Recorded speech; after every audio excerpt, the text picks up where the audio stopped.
What's up, everybody? Welcome to the team Fish Knuckles YouTube channel. So today we're going to talk about Urshifu, Moltres, which I think is the best version of. I think it is.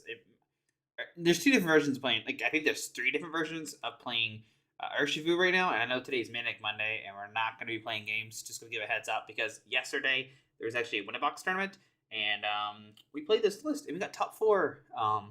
So we played this list and it's very interesting because the meta is like so diverse right now and so wide open. But I think Urshifu is still in a okay position. I don't think you could beat like Duraludon and stuff like that. That seems like very hard. But I think you can beat like Leafeon and you can beat Sylveon. But like I said, Urshifu has like three different decks going on right now. There's the Urshifu Teleon, there's the Urshifu Sylveon version, and then there's the Urshifu Moltres version. Which this list is basically Flex Daddy, Righteous, Flex Daddy, JW Creoles list. I have a link down below to where him and Mahone play games, and it's pre-rotation, but JW does a fantastic job showing the deck off. So rather you go watch that video if you want to see gameplays of this, go watch that instead. And how it beats, like how it destroys the Psychic decks, right? How it beats the Shadow Riders and stuff like that. But what we're gonna do today is talk about the list. There's gonna be something you notice like right off the back if you haven't noticed, because I didn't really know this until actually when round one started. This Urshifu. So I was like, okay, I need to buy some Urshifus, and so I bought the cheapest one, which was the promos, because usually promo cards are the same exact as the regular card.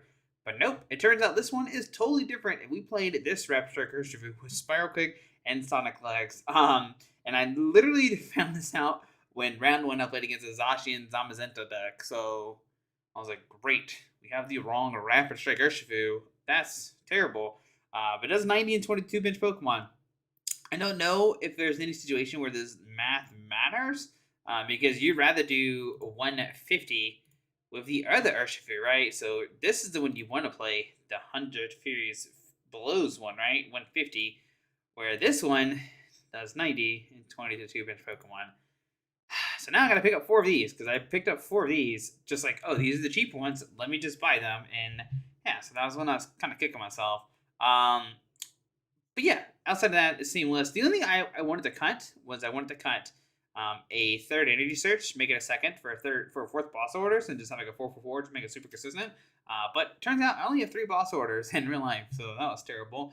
And they're different versions as well, so that's it's even greater. So it drove me crazy all day. But yeah, this deck really does take advantage of like taking down like it really is like just take advantage of taking down like the dark the psychic decks, right, that are weak to dark, and that's the really cool thing about this. I want to try my best to remember how the matches went and everything else. But the Articuno's in here. I've had people ask me, but why are you playing Articuno? Because Articuno can like discard like a dark and something else to draw a card, and you can like put whatever card on top of your deck you want with a Rotom Phone. So you can like manipulate the top 5 cards of your deck. And Rotom Phone is like gaining more and more momentum. Like Zashi and Zamazentas are playing it now. But Rotom Phone lets you re-range top 5, and then you can like be like, okay, I want to draw into this card to guarantee it. And that's pretty cool. So you can like guarantee a card, or before you play like Monitor Research, you can be like, okay, let me rearrange top 5 and see if there's a card in there I want. And if the card's not there, you can still research and like reset the other like 4 cards, right? Or the other 6 cards behind it. So maybe you have a chance of hitting a card that you do need. And that did come up a couple times. So that's pretty interesting. Anything else? Tower Waters for your treat. With Telescopic Sight and Passimian, you hit for 180. With a Gmax Rapid Flow, which is pretty interesting to note. I don't think it came up at all in any of my games, unfortunately. All of my games were very against Psychic Dark decks, right? Decks like weak to dark. Crobat's really good. Like like the ideal turn 1 is like you attach like a Dark Energy or Rapid Strike Energy to Rapid Strike Urshifu, and you use Dire Flame Wings to get a Dark Energy on Moltres, and then get 2 energies in the field turn 1 is like busted, and the next turn you can like attach another energy and like do this, and you get like pop 2 people for 120, or you get swing for 150, and the 150 plus 190 is like a knockout, like a 340. That knocks out anybody, which is really good and really strong. One thing too, if you're curious about this matchup with like the new like evolutions, like Gelthrust does like not Gelthrust, Gmax Rapid Flow does like 120, so you can ping 2 of the evolutions, and then you pick it up with a 190 with Moltres, and that's enough for a knockout because it's 310. So that's pretty cool that you can do that too. So you can like spread the damage and then basically have like one Vmax on the field and then set up 2 Moltres, and then you just win the game if they don't heal them somehow. Sylveon's a little bit different because they could play that like that Sylveon tool that makes it where they take one less first card. But anyways, I think the deck is still in a very good spot. Does it need some changes? Maybe. Because like maybe you need, I don't know, maybe another Tower of Waters to help switch. Maybe a third or fourth switch card.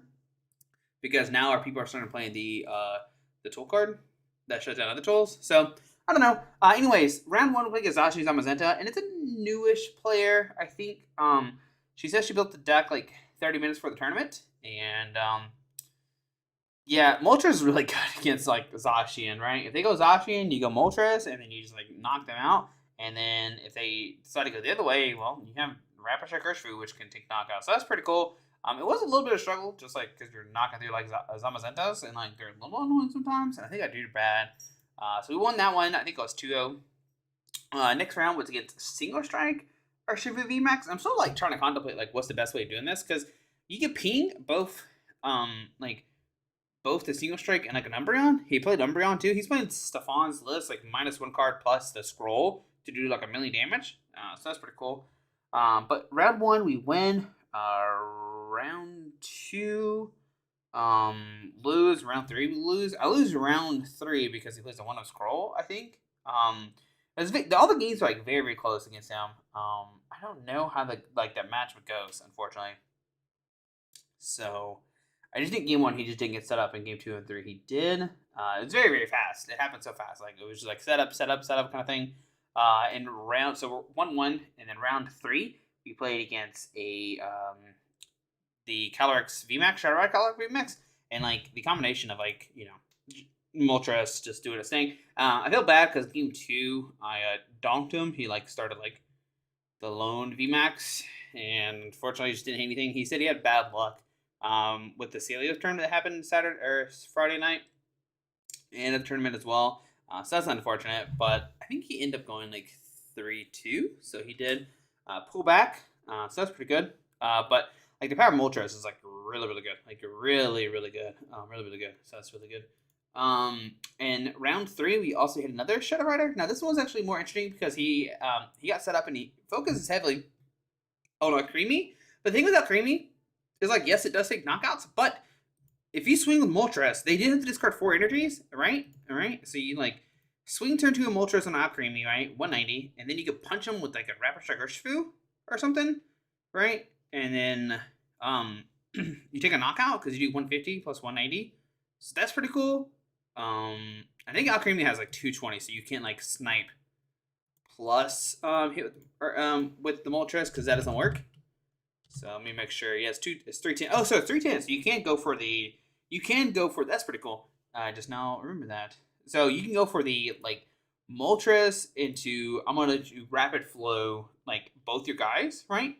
And then you take it out on the active, and then you can smack the other guy, and then set it up for like 150 or 180, right? And then you can swing the Moltres again. So that's pretty cool. So it's like Moltres, Vmax Moltres against the if they go super out creamy. If they just go like Shadow Rider, you just like go Moltres and you just win. I think the games were 2-0. Yeah, it's just like really, really good for you. The combination of like Articuno too, like discarding darks to like set up, using Rotom Phone to like manipulate your cards. You play like 2 energy switches as well, so that's pretty cool. I like this card a lot. Energy switch is really, really good in this deck. So yeah, we beat that 2-0. Round 3 or round 4? Round 4? Round 5? One. It was Zashi Zamazenta. Lost to Single Strike. Beat Calyrex. The first Calyrex, nothing really happened. And the next one, we actually saw like a bunch of stuff happening, like attack without creamy and stuff like that. But like I said, I think it was just 2-0. Maybe. I think it was. Yes. Seems correct. I might be wrong, and I apologize if I'm wrong. But I think it was like a very heavy creamy. I mean, he played a 2-2 list. He played the Galarian Articuno as well, which always really good. The other list played the Pumpkaboo, which could discard Stadium cards. So I thought that was pretty interesting as well, too. I didn't know what that card did until he started with it. So And then round number 5, we make a Dragapult Metallion, which Henry Brand is like made really popular. Game 1, he like uh takes me down pretty quickly. I think I like Scoop because like it's gonna be bad. I'm pretty sure I Scoop, or maybe he just wins. I can't remember.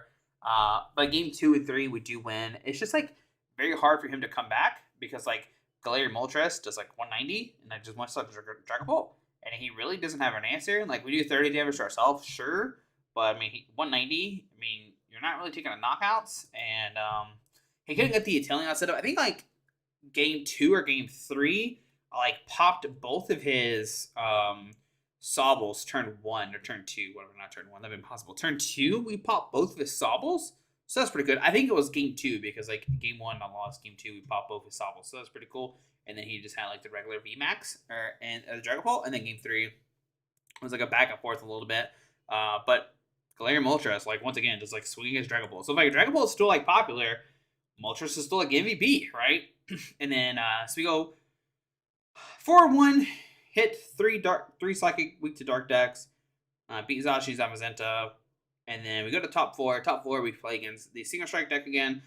The deck is so good, like it's so good, like it's so good. Like you like I still don't know how to play this matchup because the first time around I played against him, I like heavily focused his like Houndooms and stuff, but that was probably the incorrect play. I think the play is like to attack both Vmaxes. But game 1 I scoop because like I whiff, like I Pokemon, like I'm digging, like I do like 30 interactions of like, you know, Rotom Phone and Great Ball and everything else, and I couldn't find anything, and then unfortunately lose. And then in game number 2, I had a chance to win.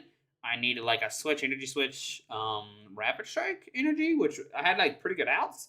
But unfortunately, we didn't hit. No, we didn't even need to switch. We just need like energy switch, rapid strike energy, and we won. But I prized my Crobat that game, so that's unfortunately.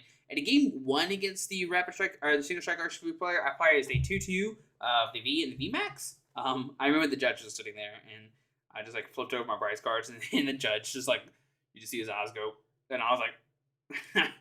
And he was like, "Oh, your Urshifus are hanging on there." I'm like, "Yep, they sure are." So that was unfortunate because I think at game 1 we like dug trying to find like a second like Urshifu V, but we couldn't find one, and it was pretty cool because like he was able to take like pretty quick knockouts because like Umbreon's like attacks, right? So like he would use like this one like damage itself. And then he had enough energy to like one-shot my guys. And I was like, are you kidding me? And then like this guy right here does like a base 160, and then like plus the energies. Like, oh my goodness, it was so good. It was really, really good. Like Umbreon's such a good card. Look at this card, man. That card looks so sick. That's a card I want to pull so bad. That one and that one, dude. Both these cards look amazing. I've never been like so hyped on an Umbreon card, but that looks really, really good. So yeah, unfortunately we went 0-2 and top 4, so didn't even get to game 3 like we did first time around we played them. So the thing that we lost to in round 2, we lost in top 4. But it was a pretty cool event. I can't remember what it was called, like Keystone or something. Yeah, some kind of like event. I think maybe they have a year every year. I don't know. It was in a mall. It was pretty cool. But that's really good. Play the right Urshifu. That's my only suggestion. Maybe play 4th balls. Energy search is also really good. Just be able to find a dark energy and just dump it with Articuno or research, whatever. It's pretty cool.